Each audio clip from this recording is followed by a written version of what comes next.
Tropic update as of 9:30 p.m. PST, July 28. 96L has formed in the Central Atlantic around 42 west. It's about right in here. You can definitely see the tropical wave.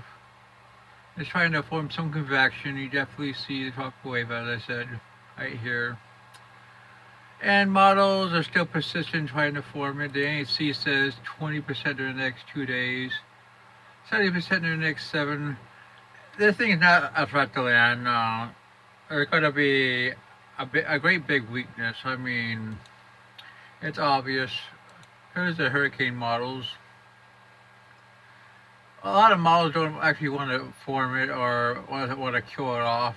I mean, here's the GFS neighbor. I mean, it really doesn't even get going in any respectable means until it's in the subtropics at 30 to 35.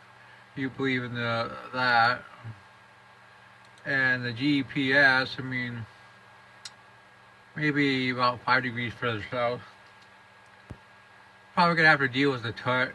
I mean, which is very strong during Ninos. I mean, a Nino.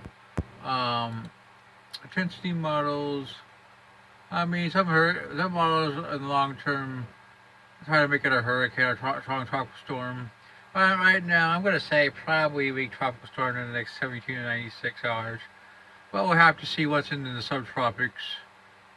Who knows? I mean, maybe it'll be a respectable system once it gets 30, 35 north. But I think this thing was probably favored to be named. I mean, but it will be no threat to land. There's 48 hours, there's 72 hours, 96 hours. Yeah. CMC, very weak. Icon, very weak.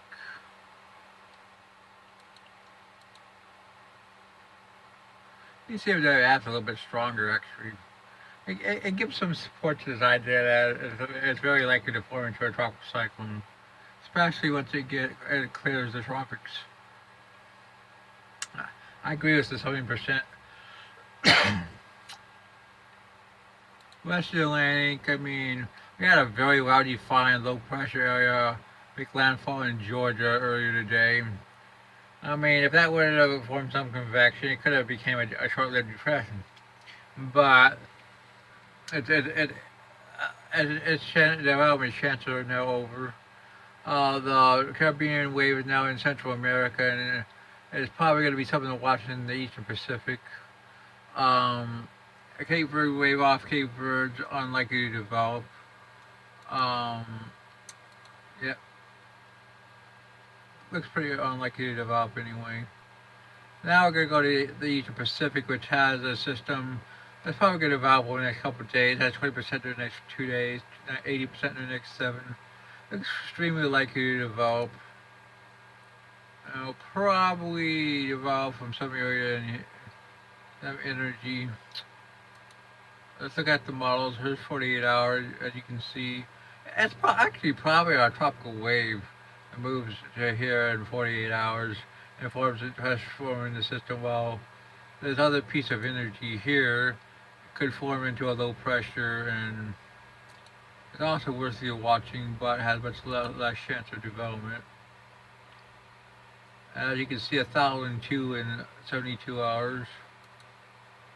CMC 1,004. Our models actually forecast at least something trying to develop this hazard system. 1,006 on the ECMWF. I think chances are pretty damn good. A tropical cyclone. 1,009 on the ECMWF at 72. Yeah. Let's go back to what, 96, 997, 120, 999. So yeah, our Caribbean wave is probably finally gonna form into something in the Eastern Pacific. I think that's almost a certainty. Looking at these models, I agree with 80%. Um, this system here has, I'll give 20%. And that's what we think tonight. That's your talk update.